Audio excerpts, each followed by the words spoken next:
सहेली।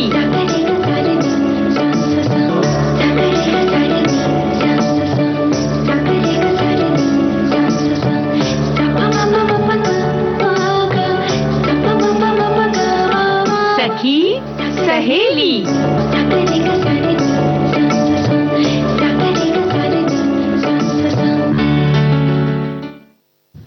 सुनने वाली सभी सखियों सहेलियों हमारे श्रोता भाइयों को और मंजरी आपको भी दीपा माहेश्वरी का नमस्कार। दीपा आपको और सुनने वाली सभी सखियों को और श्रोता भाइयों को मेरा प्यार भरा नमस्कार और बहुत बहुत स्वागत है। और देखो इसी बहाने हम लोग सबके घरों में पहुंच चुके हैं, है ना? हाँ बिल्कुल। कोई मोबाइल पे हमें सुन रहा होगा, कोई रेडियो पे सुन रहा होगा, है ना?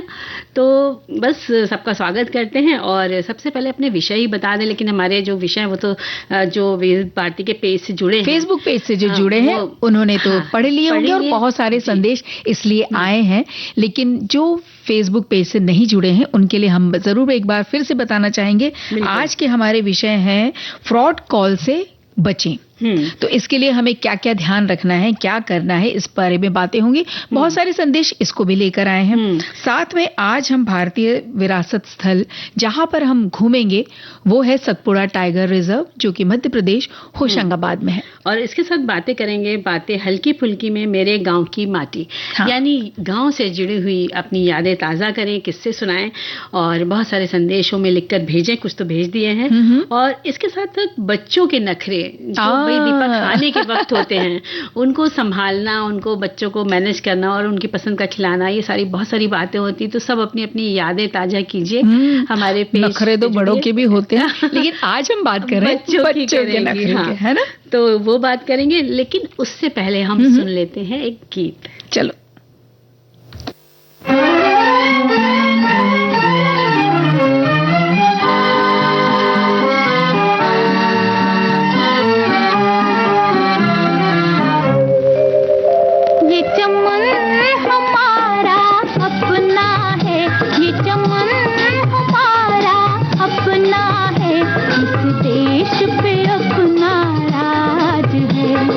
देश पे अपना राज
एक छोटा सा फिल्म मेकर, भारत माँ के तीनों सेना बलों के वीरों को मेरा साष्टांग नमस्कार और सलाम।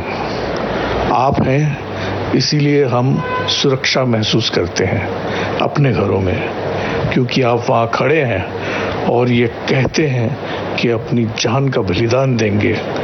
कौन है इतना बड़ा वीर इस देश में जो ये कह सकता है? सिर्फ सेना बलों के वीरों का ही ये मंत्र रहा है और इसीलिए हम सुरक्षित हैं। हम तहे दिल से आपका शुक्रिया करते हैं, आपको नमस्कार करते हैं, वंदन करते हैं, नमन करते हैं। ये संदेश हमने सुना प्रसिद्ध निर्देशक अमोल गुप्ते का। और दीपा, आज हम लोग बात करने वाले हैं बच्चों के नखरे खाने के वक्त। तो कल दीपा देखो ना, मौसम कितना बदला था, बादल गरजे, पानी बरसा, बहुत तेज हो गया था। तो हमने देखा कि हमारे पास में एक बच्चा रहता है, छोटा बच्चा, मतलब है 1-1.5 साल का बच्चा है।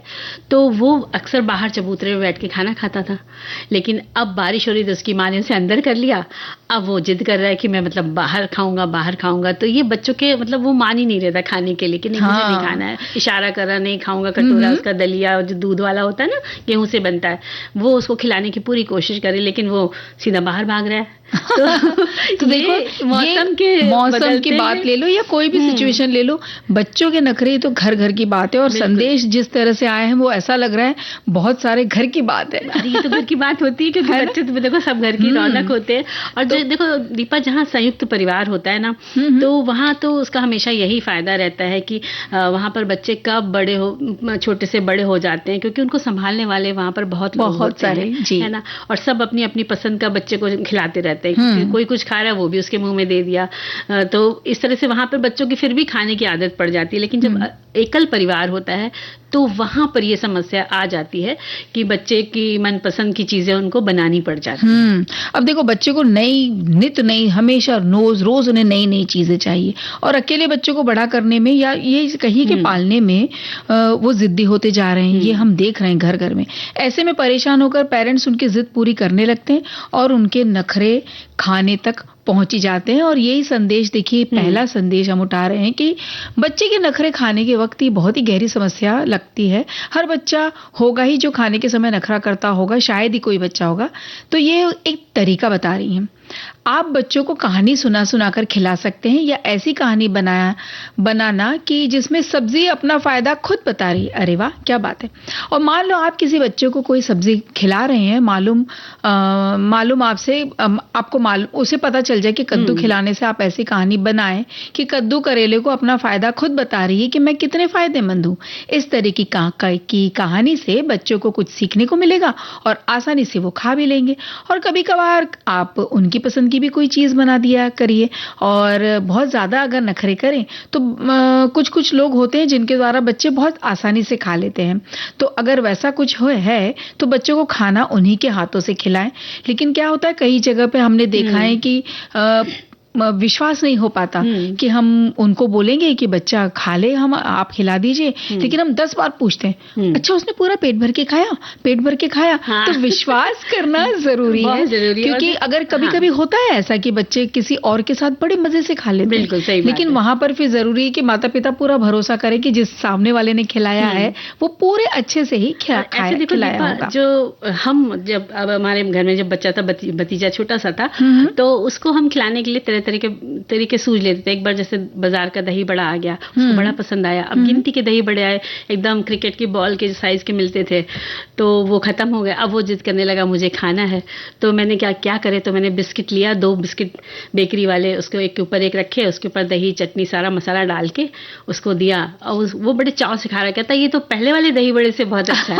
तो यानी कभी कभी बच्चों को बना के भी खिलाना पड़ता है। अरे भाई, बहुत सारे देखो एक संदेश भी लिखते हैं कि बच्चों को खाने के समय नखरे दिखाने से निपटना एक कठिन काम हो सकता है, लेकिन धैर्य और समझ के साथ आप इस समस्या को हल कर सकते हैं। बच्चों को खाने के समय नखरे दिखाना एक आम बात है, लेकिन ये चिंता का कारण भी बन सकता है। और एक उसी के साथ दूसरा एक संदेश लिखती हैं कि बच्चों की स्वाद कलिकाएं आपकी तुलना में ज़्यादा संवेदनशील होती हैं। एक छोटे बच्चे को प्याज का स्वाद तीखा और भयानक लगता है, लेकिन कई वयस्कों को प्याज बहुत पसंद होता है। मेरा सुझाव है कि आप अपने बच्चे को सज़ा ना दें, उसे इसलिए ना सज़ा दें क्योंकि कुछ खाद्य पदार्थ उसे बहुत ख़राब लगते हैं। मैंने यह भी पढ़ा है कि कुछ बच्चे स्वाभाविक रूप से ऐसे पदार्थ पसंद नहीं करते जिनसे उन्हें एलर्जी और खाद्य संवेदनशीलता होती है। ये बात तो बिल्कुल बहुत अच्छी बात उन्होंने कही कि बच्चे को एलर्जी हो सकती है, तो वो अपने आप ही उस चीज को खाने के लिए मना करते हैं। आप उसकी और अगर वो सोच को समझें। हाँ, और अगर वो बार बार मना कर रहे हैं तो हम, क्योंकि बच्चा बहुत ही छोटा है, तो हम वक्त वक्त पे डॉक्टर के पास जाते हैं, परामर्श लेते हैं, तो वहां उन्हें जरूर बताएं कि वो इस तरह से, जैसे ही प्याज की बात हो गई कि वो खा नहीं रहा है, या इस वैसे बहुत छोटा बच्चा है तो कोई जरूरी भी नहीं है कि आप उसे प्याज खिलाएं ही सही। कई बच्चे दीपा देखो, हरी धनिया होती है ना, हाँ, वो बच्चे वो भी उसमें से पत्ते निकाल देते हैं। कुछ बच्चों को मटर पसंद नहीं होता है, तो वो मटर निकाल देंगे। हाँ, तो आप ये सोच लीजिए कि इसको पसंद नहीं है लेकिन इसको फायदा करेगा, तो आप मटर को मैश करके बना दीजिए किसी भी रूप में, है ना, धनिया को पीस करके उसमें डाल दीजिए, तो बच्चे को पता ही नहीं चलेगा और वो आराम से पौष्टिक चीज खा लेगा। सखियों, आज तो मंजरी जी हमारे साथ हैं और देखिए कितने सारे तरीके बताएंगे, है ना। और बच्चों, ये संदेश है कि बच्चों को घर का खाना खिलाना सही में बिना किसी सहारे के पहाड़ पर चढ़ने के समान है। बच्चे घर में बनी हरी सब्जियों को देखकर ना मुंह सिकोड़ने लगते हैं।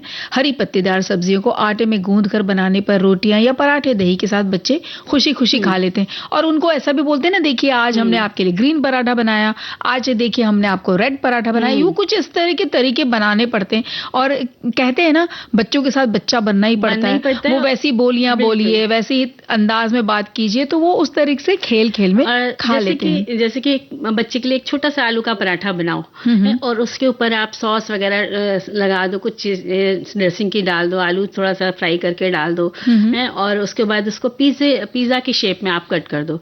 बच्चा पूछे कि ये क्या है, तो बस उसको बोलो ये है पराठा पिज्जा। हाँ, पिज्जा पीछे लगा दिया कि बच्चा खुश। तो इस तरह से भी हम कहना चाहिए, खाने की जो चीजें हैं उनको हम कुछ नया रूप दे करके, कुछ नया नाम दे करके बच्चों के आगे रखें तो बच्चे बड़े प्यार से खा लेते हैं। बिल्कुल। हाँ। और ये एक संदेश है कि बच्चों में खाने के दौरान नखरे दिखाना आम बात है। कई माता पिता समस्या से जूझ रहे हैं।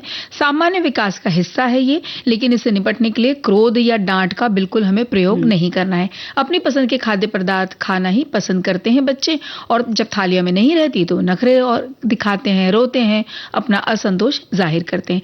बच्चे थके हुए, बीमार या असहज होने पर खाने से भी इनकार कर देते हैं, तो कभी कभी ऐसा भी कारण हो सकता है। और बच्चों को विभिन्न प्रकार के स्वस्थ खाद्य पदार्थ दें, जिसमें फल, सब्जियां, अनाज और प्रोटीन शामिल हो।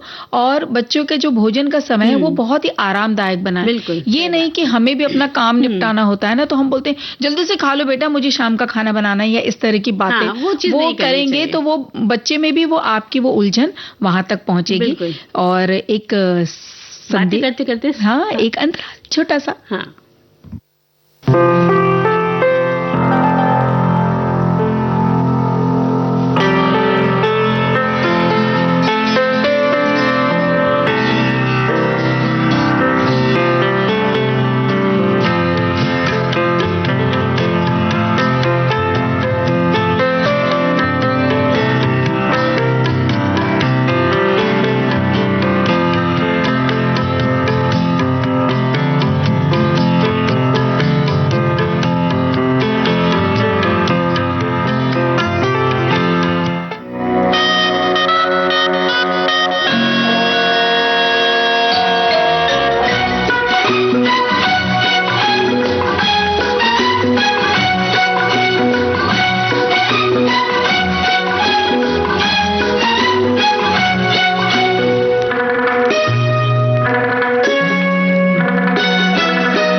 मैंने नहीं तो।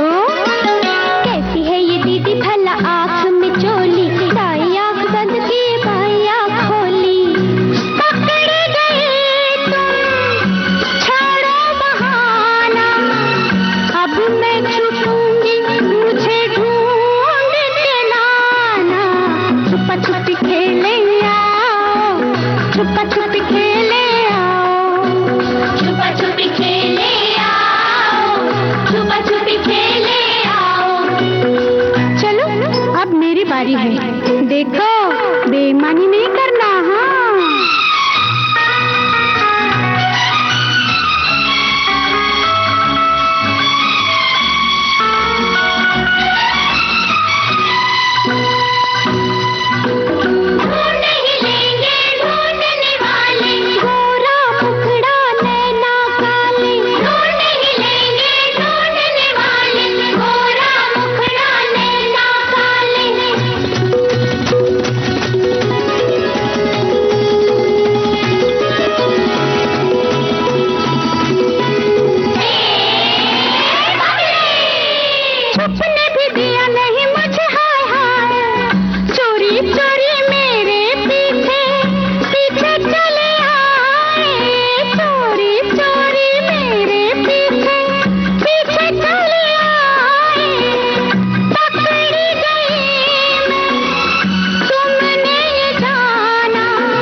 इस तरह से कुछ खिलाना पड़ता है खाना बच्चों को। हाँ? इस तरह के गाने भी गाने पड़ते हैं। और देखो हमारे संदेश में क्या लिखते हैं कि बच्चों को खाना खिलाना बड़ी टेढ़ी खीर होती है। आप चाहें कि हरा साग सब्जी दाल चावल आदि पूरा खाना खिला लें तो ऐसा हो ही नहीं सकता है। आजकल जहाँ पिज्जा पास्ता मैगी खाकर बच्चे बड़े हो रहे हैं, बच्चे सीखे भी कैसे जब मम्मी पापा भी वही खाते हैं। जब मेरे बच्चे छोटे थे तो मैं जो भी सब्जी दाल बनाती थी वे सब बगैर ना नुकुर के खा लेते थे।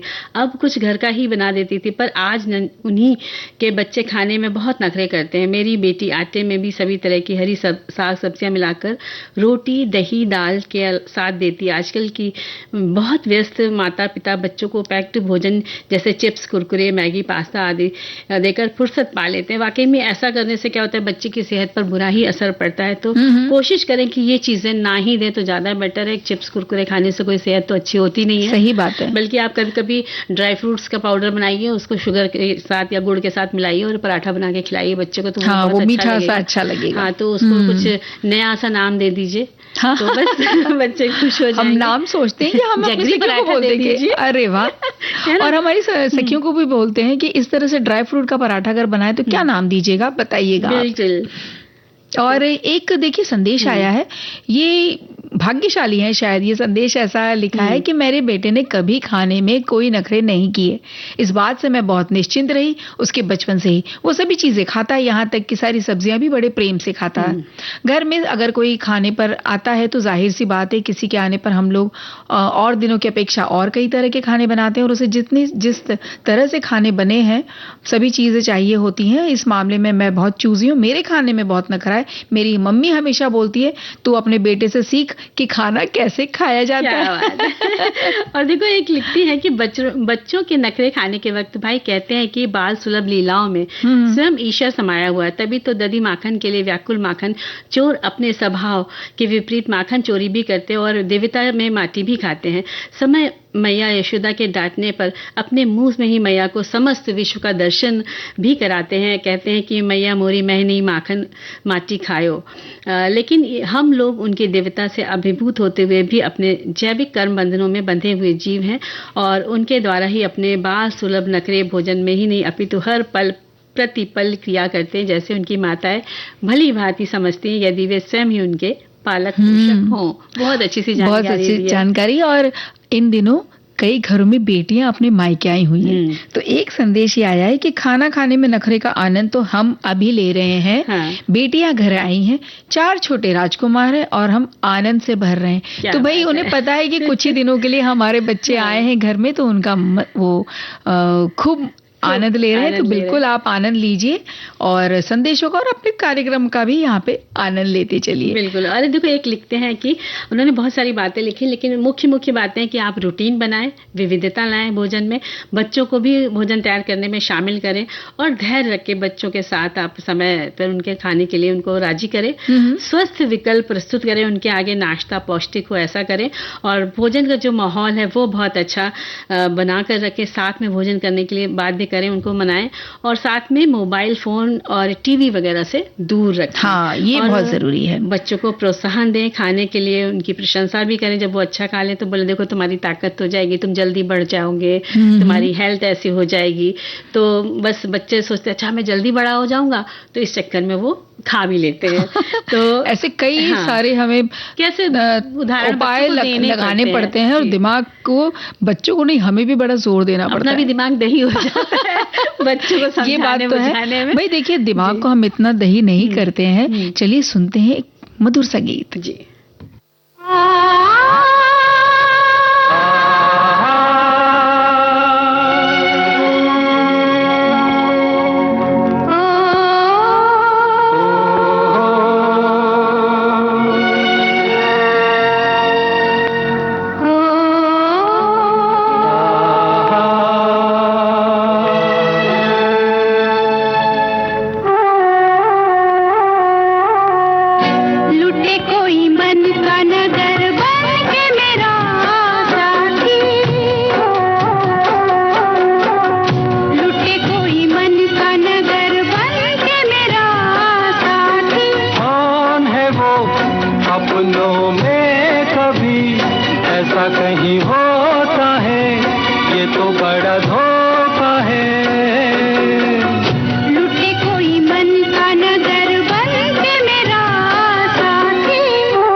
मुझको है तड़पाती, लूटे कोई मन का नगर,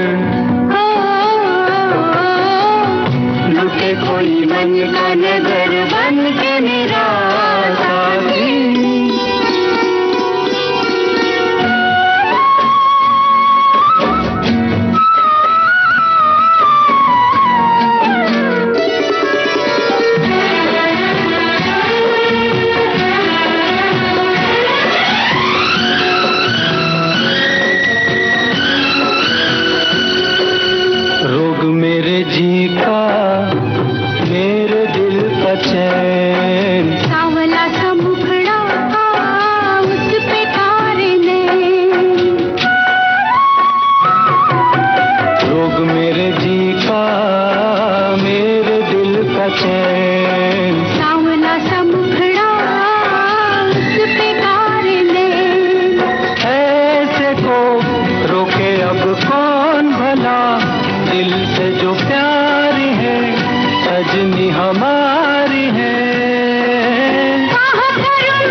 दीपा, अब चलते हैं सतपुड़ा टाइगर रिजर्व की ओर। बच्चों की दुनिया से निकल के सीधे होशंगाबाद के पास। सतपुड़ा टाइगर रिजर्व एक बाघ अभ्यारण्य है जो कि मध्य प्रदेश के नर्मदापुरम में है। इसका नाम सतपुड़ा रेंज से लिया गया है। ये संस्कृत का एक शब्द है जिसका अर्थ है सप्त यानी 7 और पुरा पर्वत, पुरा का अर्थ है पर्वत यानी 7 पर्वत। इसकी खोज सर्वप्रथम 1862 में बंगाल लायंस के कैप्टन जेम्स फोर्टिस ने की थी, जब वे भारतीय स्वतंत्रता सेनानी तात्या टोपे की खोज कर रहे थे। ये क्षेत्र एक आरक्षित वन क्षेत्रों में से है। वर्ष 2000 में टाइगर रिजर्व बन गया, इसलिए इसे सतपुड़ा टाइगर रिजर्व भी कहा जाता है। ये 824 वर्ग मील क्षेत्र में फैला है। राष्ट्रीय उद्यान का इलाका ये थोड़ा उबड़ खाबड़ सा है और इसमें बलुआ पत्थर की चोटियां हैं, संकरी घाटियां हैं, खड्डे और घने जंगल हैं। यहाँ तवा नदी पार्क से होकर गुजरती है। इस नदी पर तवा जलाशय बनाया गया है। सतपुड़ा राष्ट्रीय उद्यान में मार्च से जून तक गर्मी बहुत होती है और इन दिनों सुबह का तापमान लगभग 30 डिग्री सेल्सियस तक पहुंच जाता है। दिन में 40 डिग्री तक जा सकता है और यहाँ की वन संपदा जैव विविधता भरपूर है। यहाँ की हरियाली मन को लुभाती है। और यहाँ औषधीय पौधों में कई प्रकार भी पाए जाते हैं। औषधि के जो पौधे होते हैं, इसके अलावा साल, सागौन, तेंदू, फिलंथ, एम्लिका, महुआ, बेल, बांस और बहुत से पेड़ पौधे पाए जाते हैं। और यहाँ पर छोटे छोटे पेड़ों की बहुत सारी प्रजातियां हैं, झाड़ियां हैं, लताएं हैं और घास की भी लगभग करीब 64 वैरायटियां यहाँ पाई जाती हैं। और साल राष्ट्रीय उद्यान की सबसे प्रमुख वनस्पति है जो मुख्य रूप से पंचमढ़ी पठार में पाई जाती है। और यहाँ 2024 में सतपुड़ा टाइगर रिजर्व में 212 सिंघे थे। इसके अलावा अनेक जीव जंतु भी पाए जाते हैं। चित्तीदार हिरण, सांभर और नीलगाय, 4 सींग वाले मृग, चिंकारा यहाँ पर बहुत पाए जाते हैं। और सतपुड़ा टाइगर रिजर्व की ये जो यात्रा है हम जारी रखेंगे। ले लेते हैं एक छोटा सा अंतराल।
अंतराल के बाद हम फिर आ गए हैं। कार्यक्रम में सखी सहेली बात चल रही थी सतपुड़ा टाइगर रिजर्व के बारे में। तो जो बात हो रही थी कि कौन कौन से जीव जंतु पाए जाते हैं, मंजूरी ने बताया 4 सींग वाले मृग, चिंकारा वगैरह और हिरण, चित्तीदार हिरण वगैरह। और इसके अलावा तेंदुए, बाघ, काला हिरण, बारहसिंगा और माउस हिरण, जंगली सुअर, ढोल, भालू, ये सुस्त भालू भी होते हैं वहां पर, और शाही पेंगोलिन, उड़ने वाली गिलहरी और रीसस बंदर, लंगूर और मार्च मगरमच्छ भी यहाँ पे आपको देखने मिल सकते हैं। भाई ये सारी वैरायटी, हाँ, उड़ने वाली गिलहरी, ये तो देखने का बड़ा मन कर रहा है। लग रहा है। उड़ने वाले सांप तो खैर मतलब सुने हैं, लेकिन ये भी बहुत अच्छी बात है कि ऐसी गिलहरी भी मिलती है। स्तनधारियों की 50 प्रजातियां यहाँ पर है और पक्षियों की 254 प्रजातियां, सरीसृपों की 30 प्रजातियां और तितलियों की 50 प्रजातियां पाई जाती है। बड़ी संख्या में पर्यटक आते हैं और यहाँ जीप सफारी, नाव सफारी और कैनो सफारी का भी आनंद ले सकते हैं। कुछ क्षेत्र में पैदल चलने की अनुमति ही मिलती है।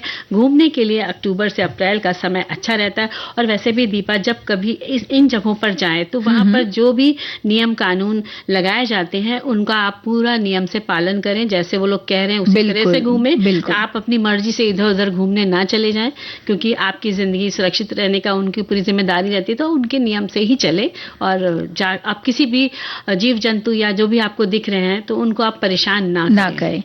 मार्ग सफारी का समय सुबह 6-6:30 बजे से लेकर 11 बजे तक है, शाम को 3:30 बजे से लेकर 5 बजे तक।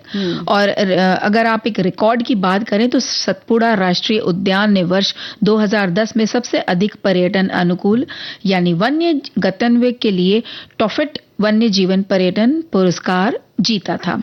तो यहाँ पर आप फ्लाइट से भोपाल जबलपुर से भी आ सकते हैं। आगे का सफर टैक्सी वगैरह से आप कर सकते हैं। ट्रेन से आने का पास का रेलवे स्टेशन है पिपरिया, और परिवहन मार्ग में भी आप चुन सकते हैं और इस खूबसूरत स्थल को आप उसका आनंद ले सकते हैं। कैमरे में अपनी फोटो को देख सकते हैं, कैद कर सकते हैं ना तस्वीरों को, और गुनगुना सकते हैं ये गीत।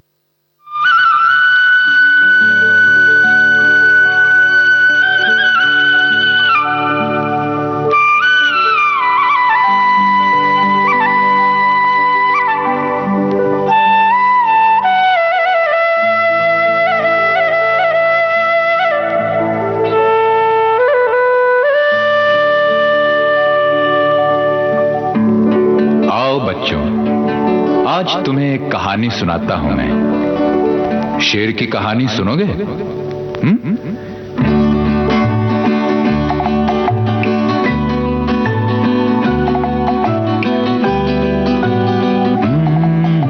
मेरे पास आओ मेरे दोस्तों, एक किस्सा सुनो।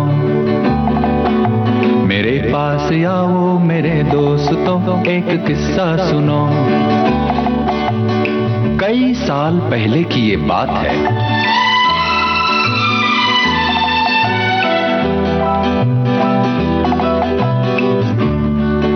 बोलो ना, चुप क्यों हो गए? भयानक अंधेरी सी रात में लिए अपनी बंदूक में हाथ में, घने जंगलों से गुजरता हुआ कहीं जा रहा था।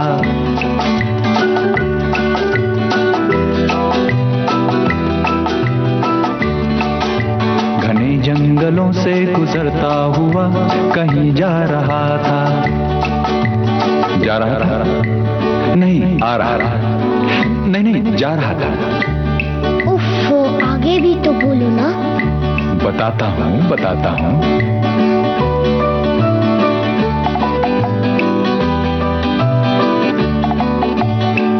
नहीं भूलती उफ वो जंगल की रात, मुझे याद है वो थी मंगल की रात। चला जा रहा था मैं डरता हुआ, हनुमान चालीसा पढ़ता हुआ। बोलो हनुमान की जय, जय जय बजरंग बली की जय। हाँ बोलो हनुमान की जय, जय हो बजरंग बली की जय।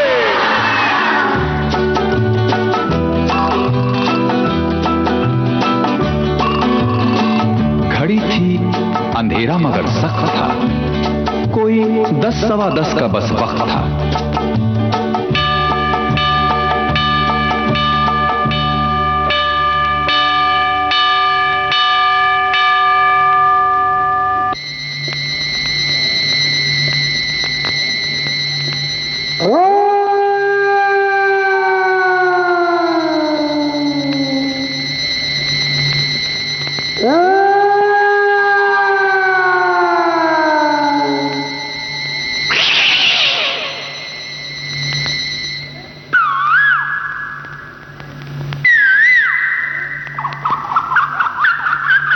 लरजता था कोयल की भी कूक से, बुरा हाल हुआ उस पे भूख से।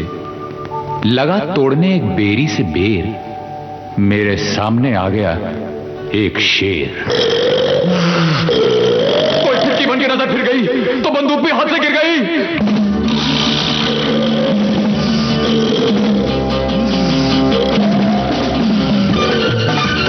मैं लपका, वो झपका, मैं ऊपर, वो नीचे, वो आगे, मैं पीछे, मैं पेड़ पे, वो पीछे। अरे बचाओ, अरे बचाओ। मैं डाल, वो पास, मैं पसीना, वो दाद, मैं सुर में, वो ताल में, ये जंगल पाताल में। बचाओ, बचाओ। अरे भागो, अरे भागो, अरे भागो।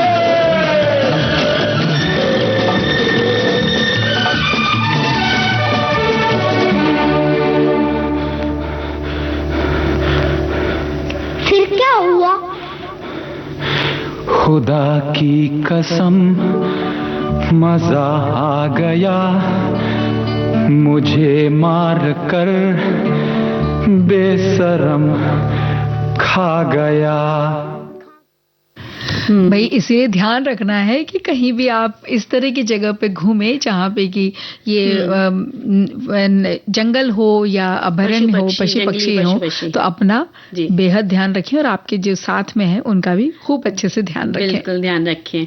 और हमें ध्यान रखना है कि जब कोई वीडियो कॉल करता है तो वो किस टाइप की है, किसकी आ रही है अपने मोबाइल पर, ये भी ध्यान रखना बहुत ज़रूरी है, क्योंकि आजकल वीडियो कॉल फ्रॉड जो है वो बहुत चल रहा है।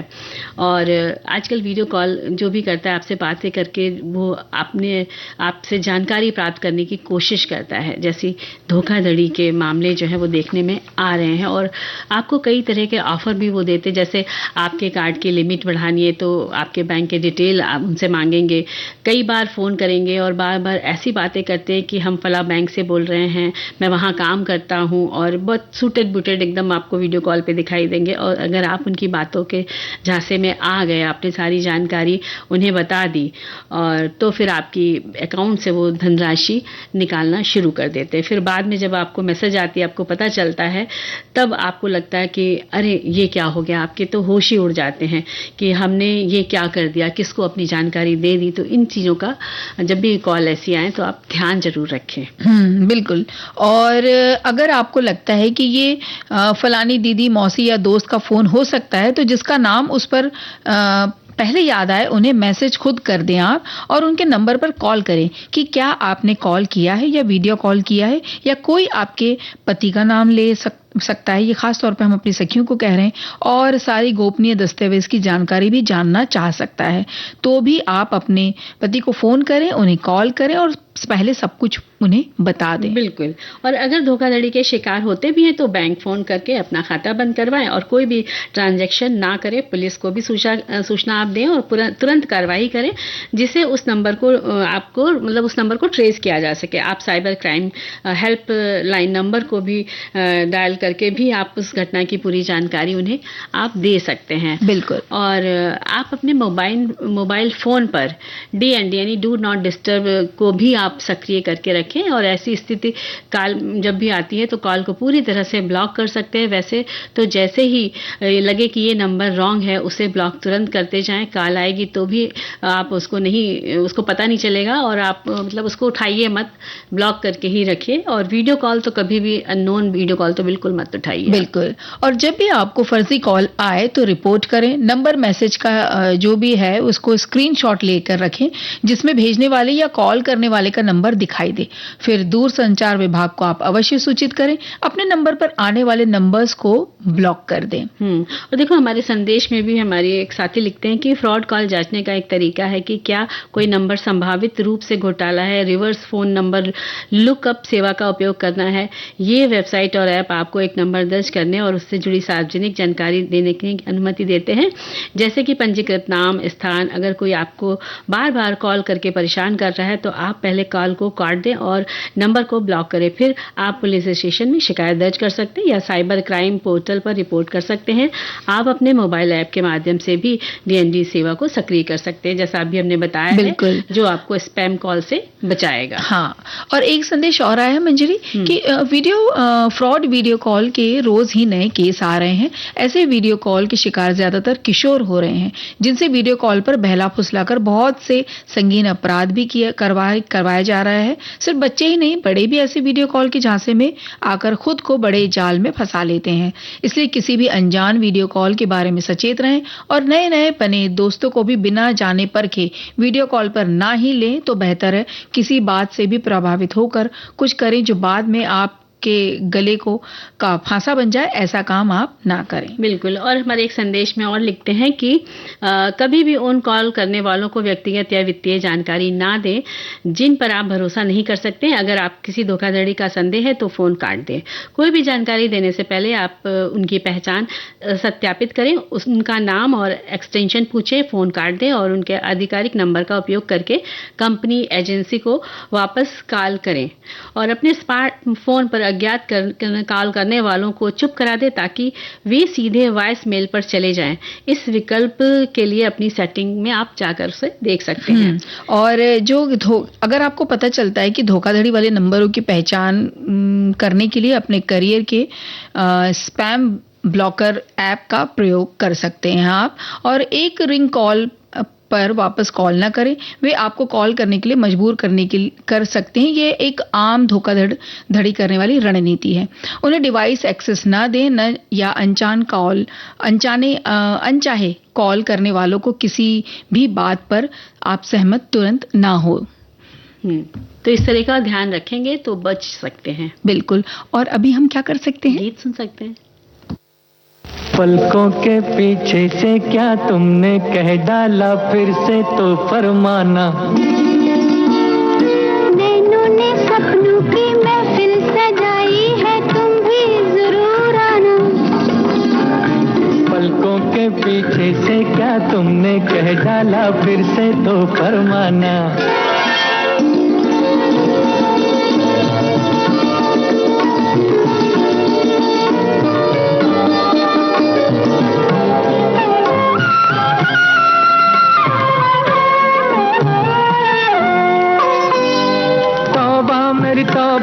मुश्किल था एक तो पहले ही दिल का बहलना, आफत फिर उस पे लट में तुम्हारा मुखड़ा छिपा के चलना।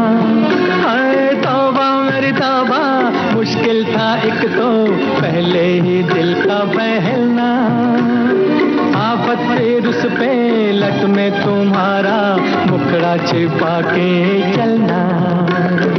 ऐसी ना बोलो पड़ जाए मुझको शर्माना।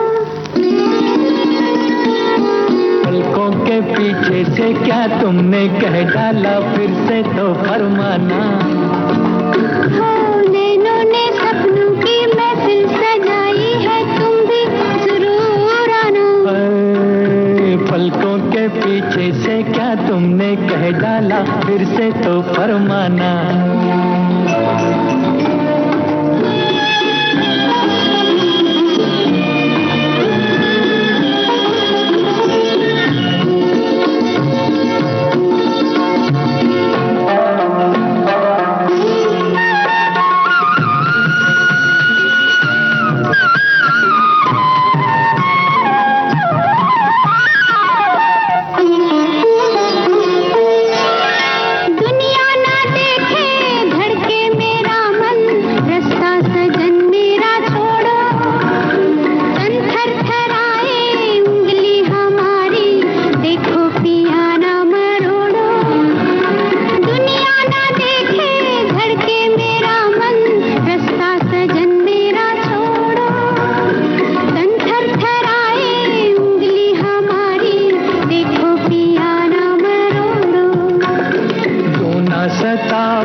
पलकों के पीछे से क्या तुमने कह डाला, फिर से तो फरमाना। नैनों ने सपनों की महफिल सजाई है, तुम भी जरूर आना। पलकों के पीछे से क्या तुमने कह डाला, फिर से तो फरमाना।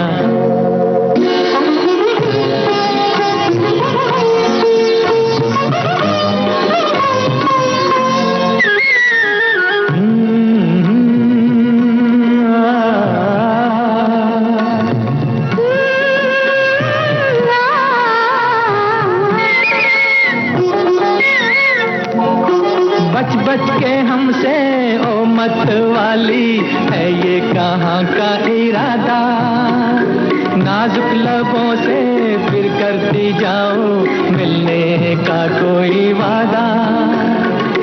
बच के हमसे ओ मत वाली, है ये कहाँ का इरादा, नाजुक लबों से फिर करती जाओ मिलने का कोई वादा।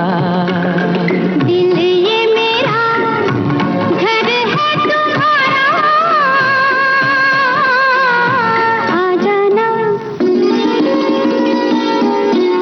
पलकों के पीछे से क्या तुमने कह डाला, फिर से तो फरमाना।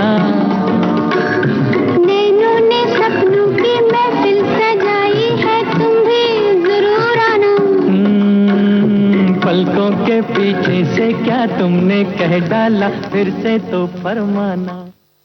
भाई मंजरी, हम तो ये फरमा रहे हैं कि अपने गांव की मिट्टी की क्या यादें हैं आपके साथ? बहुत सारी यादें जुड़ी हुई हैं, क्योंकि वहाँ पर खेलना कूदना, सखियों के संग गप्पे मारना और खेतों की मेड़ों पर दौड़ना, कभी कभी फिसल के गिर जाना। हाँ। और चने की खेत से चना का साग तोड़ के खाना, तो गन्ने के खेत में घुस के गन्ना तोड़ कर खाना, और फिर जब उधर से वो जिसका खेत होता था वो दौड़ाता था, वो जो दौड़ाते थे, और वो जो अमरूद तोड़ना बड़ा मजा आता था, कच्ची कैरी बहुत मजेदार होता है। मतलब किस्से तो अनंत हैं गाँव के, लेकिन हमारे जो संदेश आए हैं बहुत प्यारे प्यारे, तो उनको ले लेते हैं, उन देखते हैं हमारे साथियों ने क्या लिखा है। तो एक लिखते हैं कि मेरी गांव की माटी का मिजाज अलग है, यहाँ दाल और रोटी का भी अंदाज अलग है, मिट्टी के बर्तन में मिठास अलग है, अमीरों के महल की पकवान में वो बात कहाँ, गरीबों के भोजन में एक प्यार अलग है।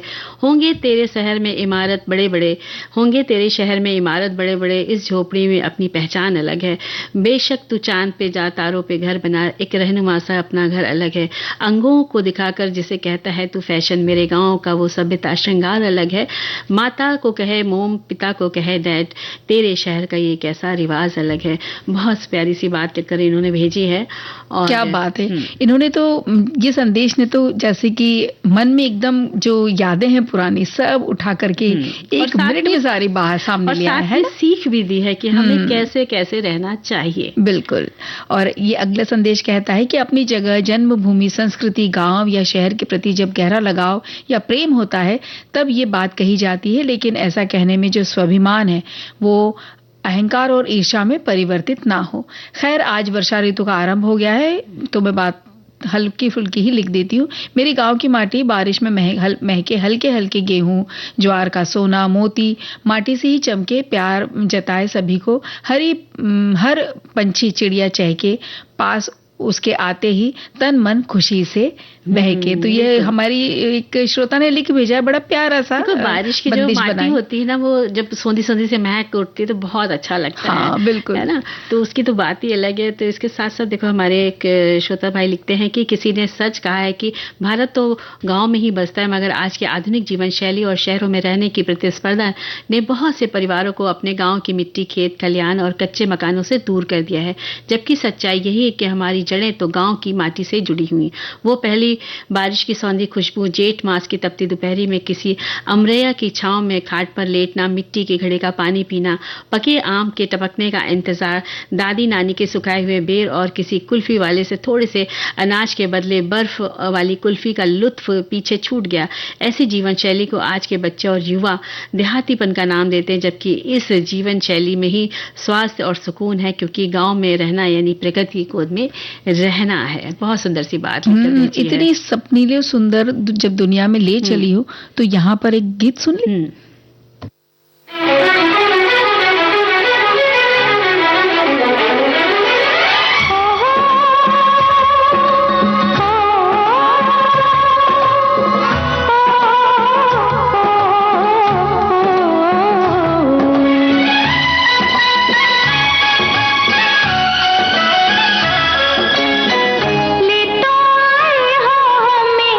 सपनों के गाँव में ले तो आए हो हमें।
बस यही चाहत है, हम दोनों नहीं, हमारा पूरा ही सखी सहेली परिवार इसी तरह से फूलों के गांव में हंसता रहे। और देखो एक संदेश में लिखते हैं, गांव में रहना कम ही हुआ है। छुट्टियां और शादी ब्याह में हम गांव जाते थे।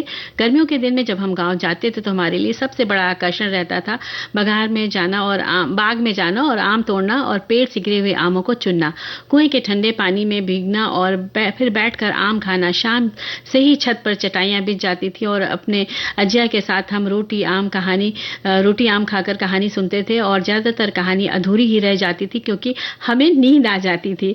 आकाश में कुछ तारों को समूह को देकर आजी हमें उठा देती थी और कहती थी कि अब भोर हो गया है, और हम नीचे दलान या कोठरी में सो जाते थे। हमारे बिहार में आम की अच्छी फसल होती है और बहुत अच्छे आम मिलते हैं, पर आज भी मुझे वो बचपन का आम खाना बहुत याद आता है और मुझे वो आम भाई भतीजे के माध्यम से मिल जाता है। कहते हैं कि अपने गांव से प्यार की वजह से है और नीम का कसैला पत्ता भी मीठा लगता है। क्या बात है। और जब आम चूस चूस के खाते थे तो पूरा कोहनी तक उसका जो रसा गिरता है उसका तो आनंद ही कुछ और है। अच्छा, एक और संदेश है कि गांव का नाम हमेशा हमारे दिल में विशेष स्थान रखता है।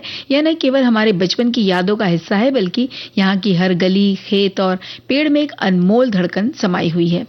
गांव की सादगी, शांति और प्राकृतिक सौंदर्य हमें निरंतर प्रेरित करते हैं। यह एक ऐसा विषय है जिसे लिखते समय हम न केवल अपनी जड़ों से जुड़ते हैं बल्कि यह उन्हें अपने गांव और उसकी संस्कृति की गहराई को समझने का एक अनमोल अवसर प्रदान करता है। और दीपा हमारे साथी लिखते हैं कि अभी हाल में ही अपनी जन्मभूमि अपने गांव फूल पिपल्या गया था, जहां बहुत पुराना मंदिर कुल देवता का और वह राम हनुमान मंदिर में दर्शन भी उन्होंने किए थे। पुराने घर को देखा, जिस कुएं पर नहाते थे, वहां से बचपन की वो सारी बातें, बेर बिलाई इमली के देखे, जहां मैं तो के पत्थर से हम मित्र मंडली खाते थे, यानी तोड़ ताड़ के वो लोग खाते थे। सभी दोस्तों से भी मिला और आंखें नम हो गई। सही बात है, यादें तो रहती बिल्कुल, यादें कभी आंखें नम हो जाती हैं लेकिन उन्हें याद करके हमें खुश ही होना चाहिए। जैसे कुछ इस तरह।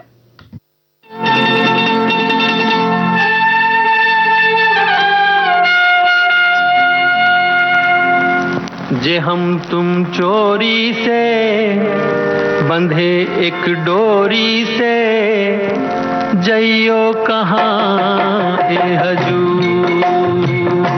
जे हम तुम चोरी से बंधे एक डोरी से, जइयो कहाँ ए हजूर। अरे की बंधन है प्यार का, जे हम तुम चोरी से बंधे एक डोरी से, जइयो कहाँ ए हजूर।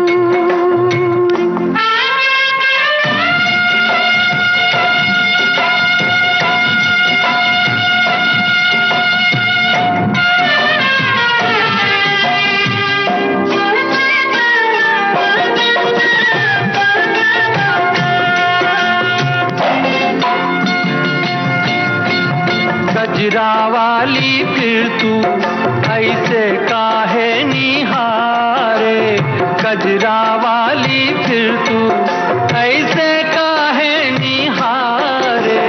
ई चितवन के गोरी माने तो समझा जा रे। मतलब एक है नैनन पुकार का, जे हम तुम चोरी से बंधे एक डोरी से, जइयो कहाँ ए हजूर। जे हम तुम चोरी से बंधे एक डोरी से, जइयो कहाँ ए हजूर।